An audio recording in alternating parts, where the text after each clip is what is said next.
to som åt. Det är vi skilsmisso. Du måst göra mun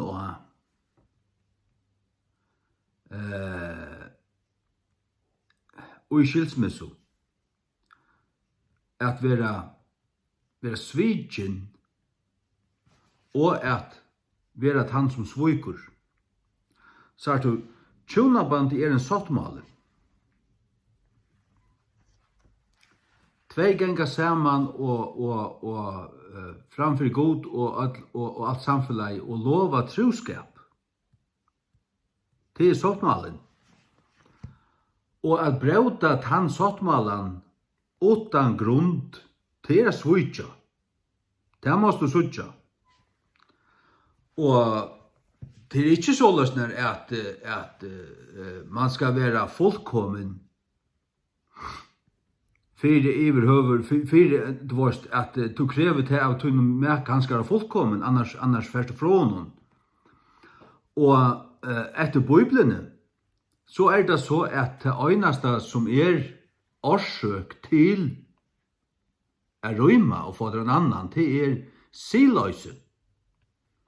Och i tog förstand, inte tar det bara händer öjna för och angan händer rattor och vi kommer att ängrada och bli fyrirgeva, men ta i tog farstar en mäka och han bara för att sova vid öron och fortsätter vi tog och ta angan ända fär. Så har du rätt till att konfrontera vi kommer att säga att nu ändrar det här. Nu stäcker det här. Eller kan det inte fortsätta. Och skillet hotet från vedkommande till siläsa. Så är det ösnen säkläsor.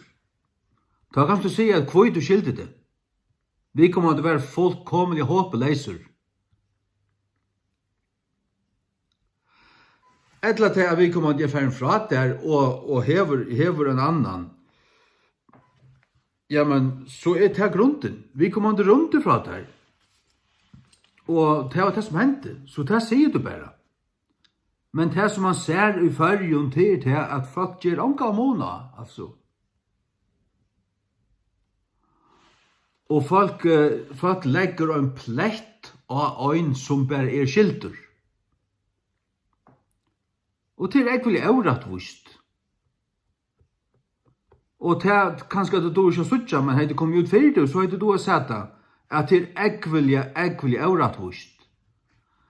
Att lägga en plätt og stein om man har byret tja øyne som langt og sviken. Det måtte være nå ringt tja øyne som ble sviken, ble sviken. Men ta han så her at træt skal bæra vanære og skjemt fyrir det iverhøver bare til at han er skilter. Han skilter personer og være utlokket fra her som utlokket fra nei, han kan ikke tale her mer.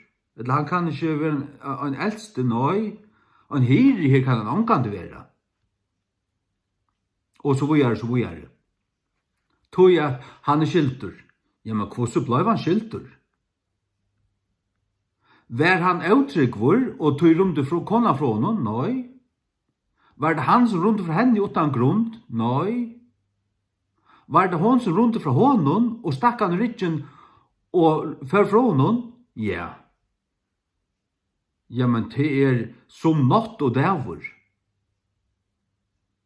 Hatt er pura korsult.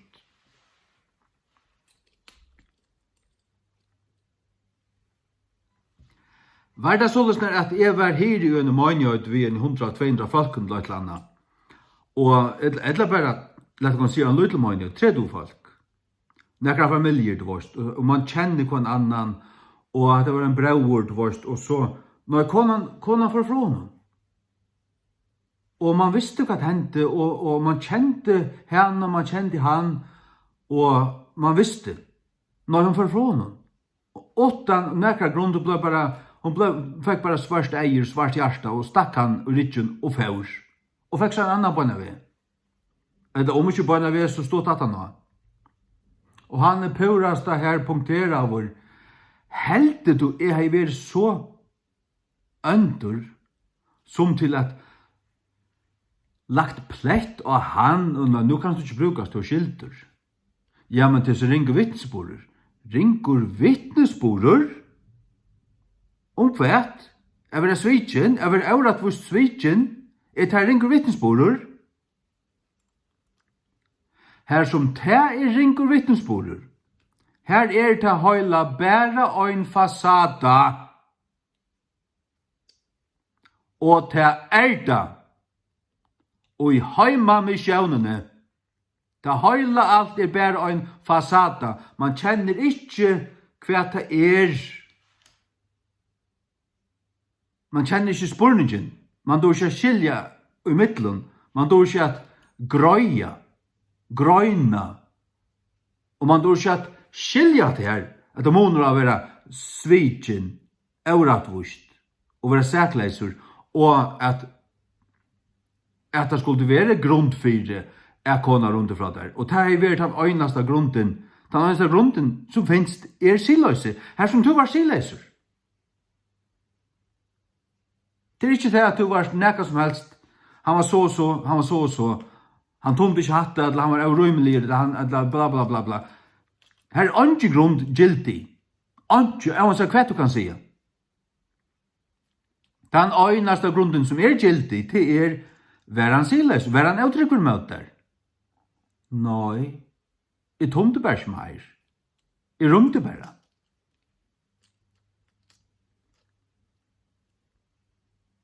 Ja, jeg gjever der til å skilja at jeg setter ikke tan øyneste plett av tan svikna. Ikke hvis du ikke ordan, altså. Ikke hvis du rettviser til aller fjerneste. Men du en steinrunnen fariseere, som starblind og andalig seg, og ikke du skilja fra bø i skriftene, så det, ja, han må ikke. Nå kan han ikke, nå han ekskludera over til samfunnet, altså, han skilter.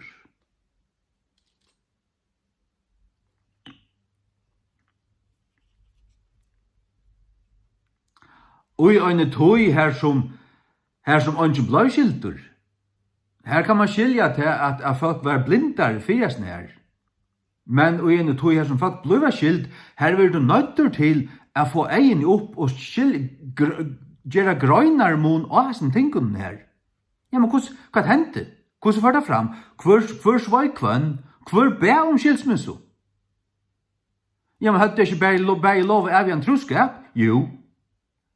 Ja, hvor før til rydgjesombøy og bæ skilsmissu? Var det han eller hon? Nei, det var hon. Ja, og han hei hon bibelska grunn til det. Hei han vil uttrykkvur? Nei. Ja, så sveik hon han. Og det allors handløgjen.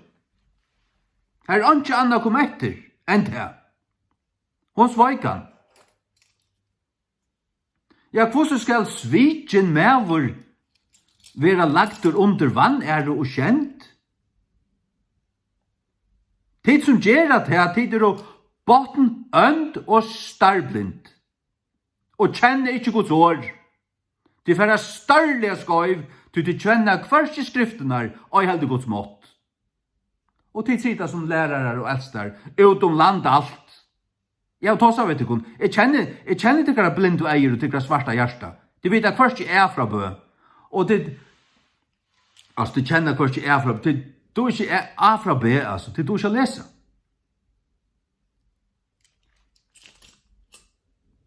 Matteus 9:9. Og jeg sier til ikon, hver som helst du skal køyre borstur kone søyna, undan tidje, det være fyrir siløyse, og skal giftast ved en ærare, fremur hårdtøm.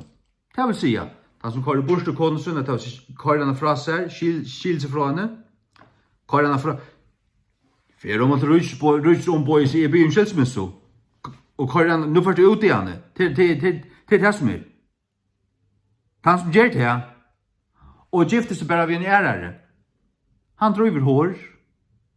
Men undan tidje, Fyre, det være fyre siløse, det vegna siløse, at du gjerst her, jamen så det, du kører vi kommer til fra der, tror jeg vi kommer til å være siløser. Og hver vi kommer til siløser, fortsettande, og vær bare til, og du ikke orsker til mer, så du plett fri om du skilder fra vi kommer til å forstå en annan. Du har ikke drivet, du har ikke fram tården. Hette altså det som hette altså det som Jesus lærer. Så lukka mykje hva hans tar som ville kalla til hans lærere ville lære. Hvis du skulle sutja det som Jesus lærer.